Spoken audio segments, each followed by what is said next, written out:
What happens when ice cream gets angry? Hey, hi. I'm ZGALA, the art angel, aka Angel Lily. You can call me Auntie Angel if you like. And I will tell you the punchline to that silly joke at the end of this video, if we're lucky and I remember. Meanwhile, hi, welcome. This is the Authentic Action Podcast, a mini-series edition where I'm talking about emotional intelligence, emotional regulation, and how we can take action to heal ourselves from dysregulation and all the many effects that brings. So today I'm going to be talking about what is emotional regulation or dysregulation, and why do we get dysregulated, and what can we do about it. Hopefully I will stay on track and get to those three topics. Like to pause to thank our sponsors today, the first of which being Sleeping Dragons Company, where you can find a wide selection of essential oils, hard to find herbs, and a delightful selection of supplies to help nourish and cultivate the creative spirit in you. You can check them out at www.sleepingdragonsco.com, and that should take you over to the Etsy store, which is proudly run by yours truly, coincidentally. And our second sponsor, the Authentic Action Academy, really the backbone of this podcast. Nice overhead jet there. Where we bring together old school and new school styles and ideas. We get people's hands actually in the dirt on the lessons. We celebrate learning through doing, whether it's failure, success, sharing, and we help build new connections among exceptional beings by holding safe space for creative communities. So more on that in the near future, but you can probably find a link to more information about that down there. You can sign up for my email list, and that will keep you informed about all of that. Let's get into the topic. What is emotional regulation, or what is emotional dysregulation? First of all, what are emotions? Emotions are actually electrochemical activity in the body. A lot of people think of it as solely in the brain, and they are largely cultivated, manufactured, processed in the brain. But actually, as a former body worker, or still to some degree a body worker, I can attest that, and also side note, I live in a body. Hey. Any case, the muscle, there is such a thing as muscle memory. There are other parts of the body that are creating those electrochemical signals that we are currently calling emotions, just as a side tangent there. But currently we define emotions typically as electrochemical signals that are largely, if not fully, created and processed in the brain, and basically influence all of our thoughts and behaviors, if you really start to dig into it. And all of our thoughts and behaviors influence our emotions, our electrochemical responses to things. And so it's really a language that our body is using to interface with the world. And when our emotions are regulated, we often don't even notice them because they're just humming along. We're doing our thing, we're having our relationships, we're doing our work, we're going about our lives without any big turbulence. and any real strong feelings, or what we would often call being emotional. And that's generally a regulated state. Now, sometimes it's that we're disassociated, and that's maybe a deeper dive topic for another conversation. In fact, I'm going to jot it down here because it is a good one. Yeah, we'll talk more about being disassociated in the future. But for now, let's just mention that sometimes when we're going about our day, living our lives, thinking that we're not being emotional, really what we are is disassociated and shut down. And this is a lot of what leads to chronic disease. So it's not just a rare thing. It's a very common thing to be disassociated, to be living in a state of, to some degree, dysregulation without really fully processing it. It's just a general sense of anxiety or depression. So another way of thinking about dysregulation is, pardon me while I'm dealing with my dry throat, is being like an extreme level of dysregulation is what we would call the fight or flight state, right? Where we're fully over in our other parasympathetic, I believe it is. Sometimes I get the sympathetic and parasympathetic mixed up.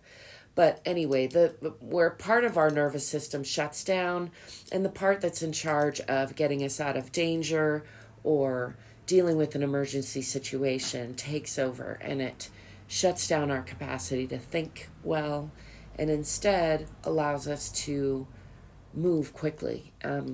But sometimes at our own detriment, especially in this day and age. And that leads me nicely into talking about why we get dysregulated. Before I move on to that, though, let me just finish up saying that when we're in that altered state, sometimes it's a very clear, like, fight or flight, very elevated energetic state. But other times it's more like a depressed or slightly anxious or just shut down, disassociated state. There's fight, flight, freeze. I sometimes add fuck, which is like when we're sexually aroused, we might also override a lot of our capacity to think straight. I think most of us have experienced that to some degree or another. And there is also fawning, which is like people pleasing. Many of us who've had early childhood trauma learn to both disassociate and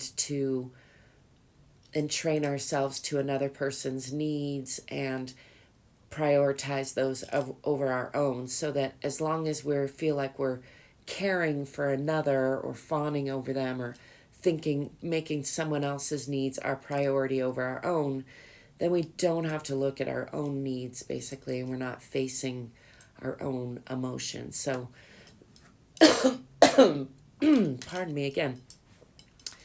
That's a very tip of the iceberg brief introduction to a super giant topic, which I've actually been diving into. I have been diving into for several years now, coming up on 5 years, pretty deep dive into emotional intelligence, emotional regulation.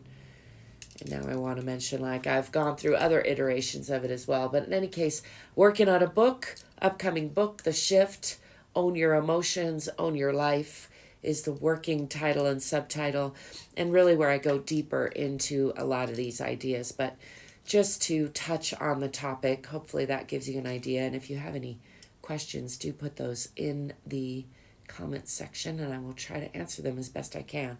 So that is, in a quick thin nutshell, what is emotional dysregulation or emotional regulation.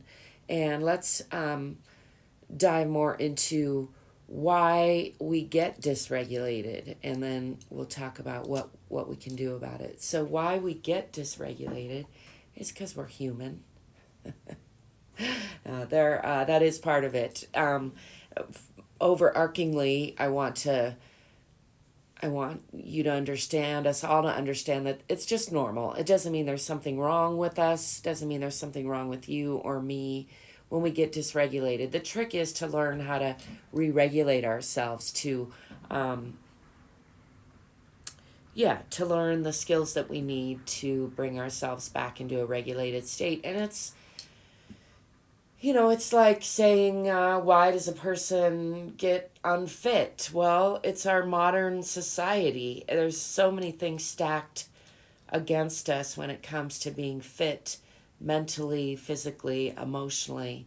And so the why do we get dysregulated is because of the modern age. We're constantly bombarded with stimulation, often negative stimulation, and all that leads to increased opportunity to become dysregulated. And it takes more and more of our energetic bandwidth to try to maintain being regulated, and it's more and more necessary to check out. And that's why we have so many entertainment, why the entertainment industry is so huge, right?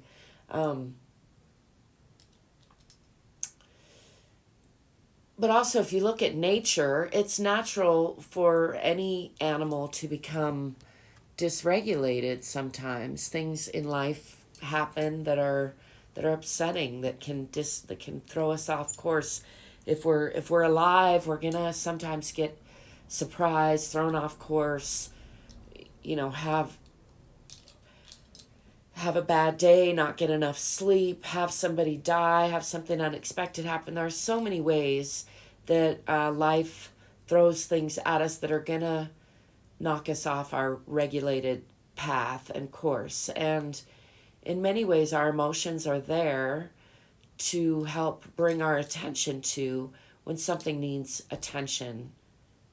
Is that redundant? When we need to change what we're doing a little bit, adjust our course, maybe drink some water, I say to myself as I'm dealing with the dry throat and I don't have any in front of me. Note to self, I'll bring some next time.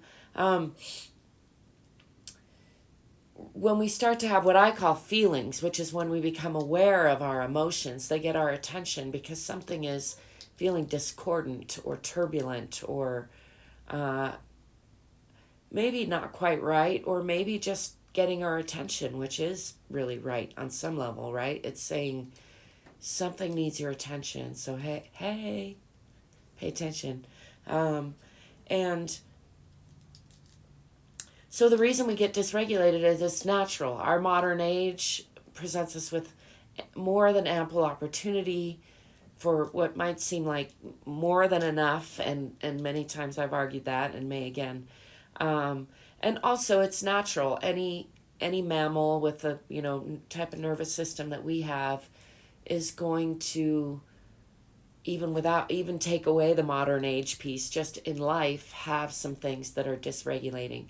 So our brain, our nervous system and our brain is wired to look for what's wrong, to alert us when there's danger, to help us think of all the ways we might navigate any given danger or surprise or something so that we can maintain homeostasis, basically stay alive at any cost. It's really what the whole shebang, the whole system wants, ultimately. So between the constant stimulation of the modern age and our very, very well-developed nervous system that goes back before the modern age, it's to be expected that we're going to get dysregulated, and that in and of itself does not pose a problem or mean that there is a problem. And in fact, it's a beautiful, healthy mechanism for keeping us alive, for helping us ramp up the adrenaline we need to run away or to fight or to get a mate or whatever it is that's at hand that might that might warrant a shift into a different state in our bodies, and a different nervous system state, a different energetic state. And luckily we have like a whole menu of different states at our disposal, or at our opportunity, I should say. And that's really what my book is about, is how can we practice and learn to better shift into the most appropriate state for any given situation, and become more resilient in our ability to shift through those states, so that we're not stuck in dysregulation for so long, as many of us are, sometimes stuck for, minutes. Pardon me again.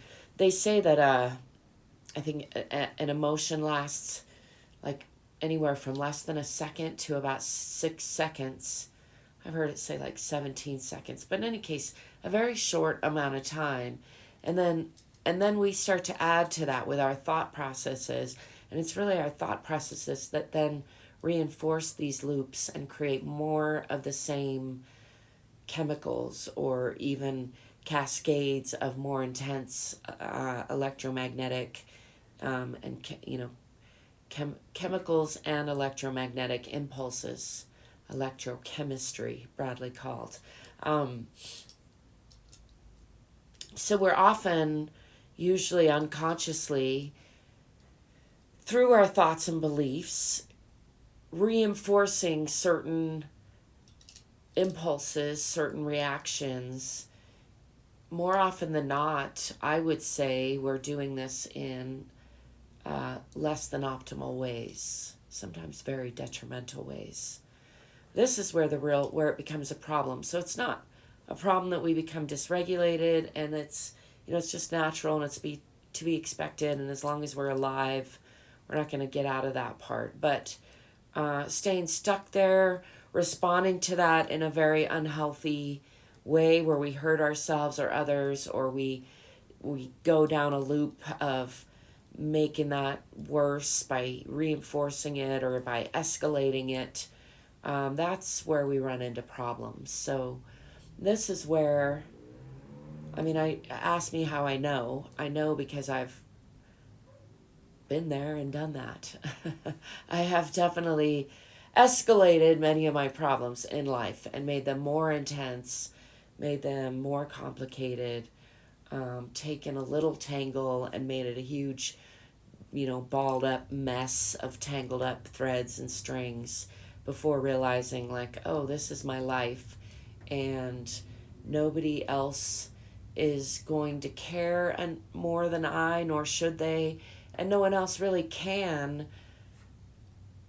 navigate the untangling of the mess of my life, my own emotional messes and tangles.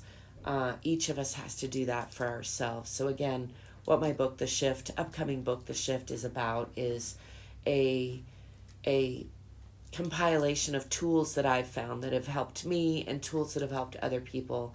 Just really a glossary in the back of those tools, as well as hopefully an inspiring, instructional, step-by-step type of guide for those who are interested and who resonate with my personal story. So let's get on to a little bit of what's in that book in the way of those tools. And answer the question, what can we do when it comes to being dysregulated, which, as we mentioned, is natural, is normal, is inevitable to a large degree.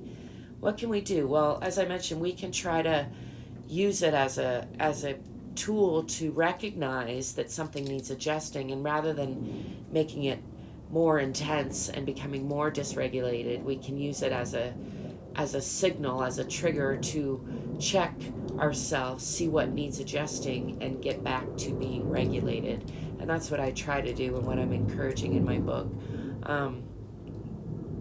We can also develop tools to build our resilience over time, so that we become less dysregulated, or less intensely dysregulated, so that we train ourselves to notice when we're dysregulated, and to pause and do some internal reflecting, so that we can figure out what needs adjusting immediately and maybe what needs adjusting over the longer haul, or in a broader span of time.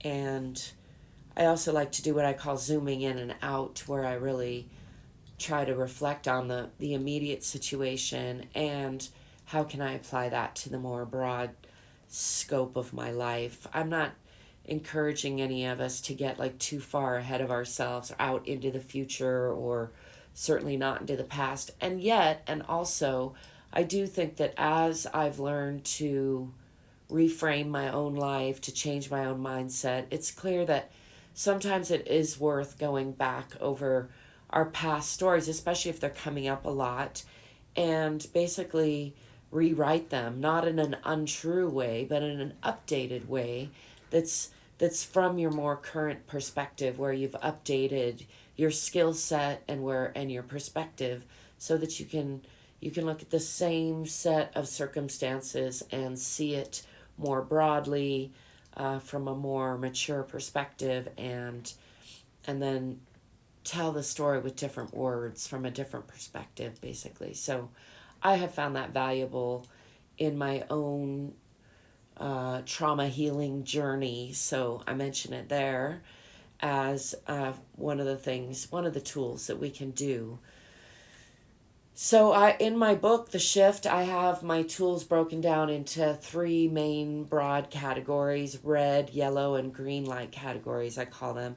And the red light category is for like emergency.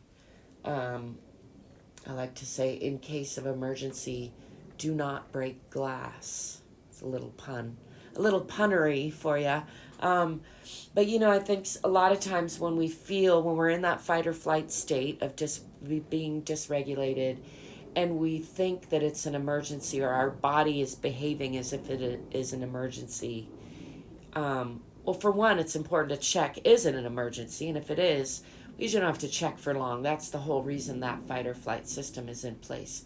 But if it turns out that we are being hypervigilant or hyperreactive to a circumstance that does not warrant that level of emotion, maybe we're watching the news, maybe we're replaying a story from the past, or playing a future fear-based story that hasn't even happened yet and maybe even isn't even likely to happen. And when we do that, it can trigger us into that fight or flight state. And so if we learn to recognize the signs, which can be a change in our breathing, it can be sometimes sweating or feeling cold or numb, it can be maybe a certain look on our face, which can be hard for ourselves to see. So sometimes it helps to work with a partner on some of these things, whether it's a therapist or an intimate partner or friend. But a lot of work can be done with yourself. With video, you can tape yourself talking and look back over it. You can work with a coach. I've worked with many, many great coaches and then done a lot of work on my own.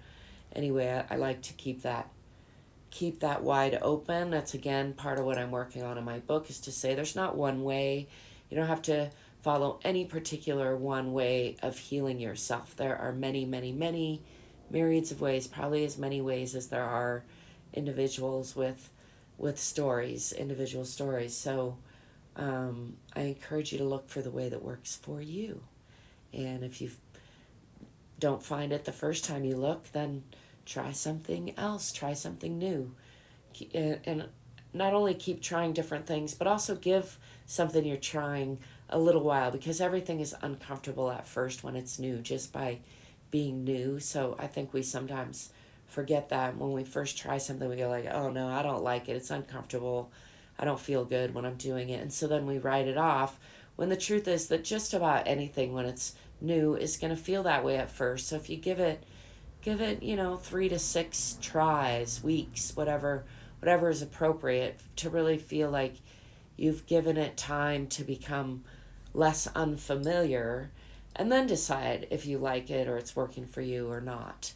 And also don't be afraid to adjust things. So many, many, many of the tools that I have found in my own healing journey have required a little bit of fine tuning, a little bit of personal adjusting for my own use. And I expect that would be true for most of us. So I encourage you to, again, keep that in mind. It doesn't mean that you're weird or there's something wrong with you, although you might be weird. I certainly am. And there might be something wrong with you. There's probably at least one thing wrong with most of us, depending on how we define that. But the point is that none of that means that you can't heal. None of that means that you're not worthy of healing or worthy of your own love.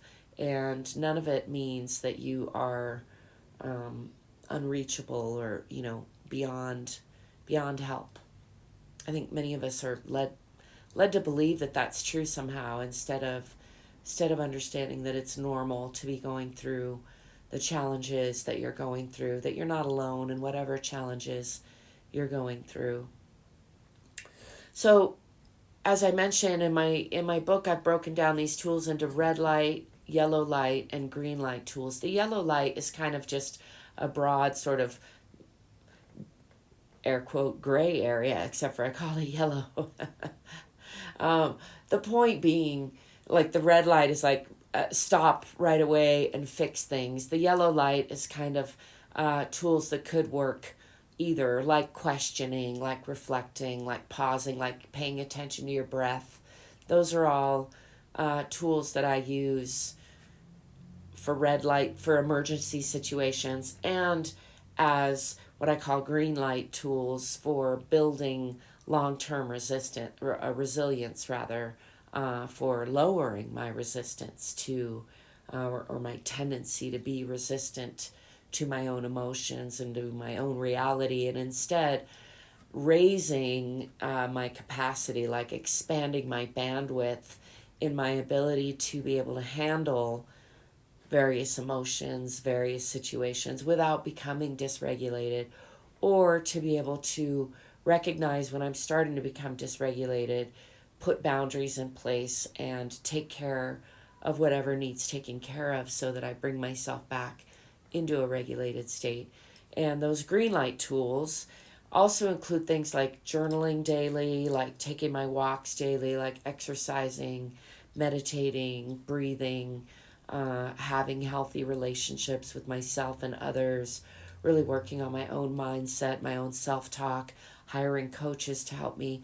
Those are all longer term, what I call green light tools, because they, I'm not applying them in a specific situation like I am the red light tools, but I'm applying them sort of like brushing your teeth to taking care of your dental health. It's not like going to the dentist and maybe to try to, let's see if I can follow through with that analogy, be like a yellow light tool would be maybe getting a cleaning and a checkup once every 6 months or year or 6 years, whatever it is. And a red light tool might be like going to get a root canal when you're in pain, or going to get some antibiotics or something when you have an emergency or something pulled. So, but that daily care, that daily maintenance of like brushing and flossing 2 or 3 times a day, and likewise like paying attention to your emotional state. I journal twice a day on most days at least. I try to do at least a quick 7-minute breathing exercise at least once a day. I try to do it 2 or 3 times a day, and sometimes I go through streaks and cycles where I'll do better and worse. I have some yoga exercises that are, again, I try to set the bar real low. It's one of my personal tricks, and I've heard other people use it as well, so that I can't talk myself out of it or get out of it. And then I can always increase that and do more. So I have 100 rep minimum that I do for some exercise, some strengthening and stretching exercises. And I usually, more often than not, I do quite a bit more than that. But on those streaks or cycles when I'm not as inspired, or sometimes I fall off track completely and I don't do anything for a while, that 100 rep minimum helps me get back on track. It's easy enough, and the bar is low enough that I can talk myself into it a little easier and then start to build that momentum. So just to recap about what can we do about emotional regulation, we can build a personal toolkit of things that we can learn to recognize when we're deregulated, dysregulated. Recognize that it's natural and normal and inevitable to some extent, and so not beat ourselves up about it, and start to develop the tools and skills that we need to be more resilient so that we become dysregulated less often, and also the tools and skills we need to get ourselves out of it in healthier ways in the moment so that we don't wrecking ball our relationships or our own body or the various unhealthy coping strategies that so many of us have developed. And again, ask me how I know. I know because I've tried out many unhealthy coping strategies, pretty much, the whole gamut of them. So from drinking a lot, smoking a lot, I'm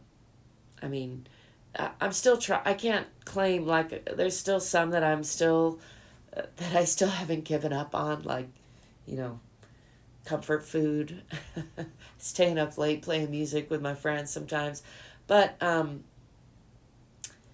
yeah, you can learn to shift to healthier habits. And even though I like to say nobody gets out alive, you can certainly develop healthier habits that will allow you to perhaps live longer, but certainly live more vibrantly with whatever time you have in this life. So to recap all of what I talked about, we went over what is emotional dysregulation, which can be thought of as like flipping the switch in your nervous system, or can be thought of as a more complex basket of things. But in any case, it's turbulence, it's lack of coherence and cohesion.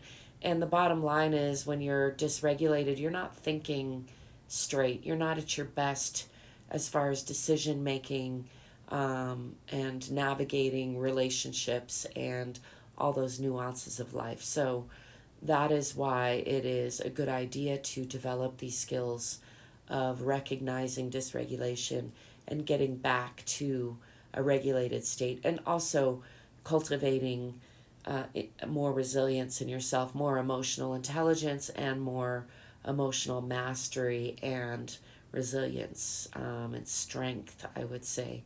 So why we get dysregulated is because it's natural, especially in our modern age.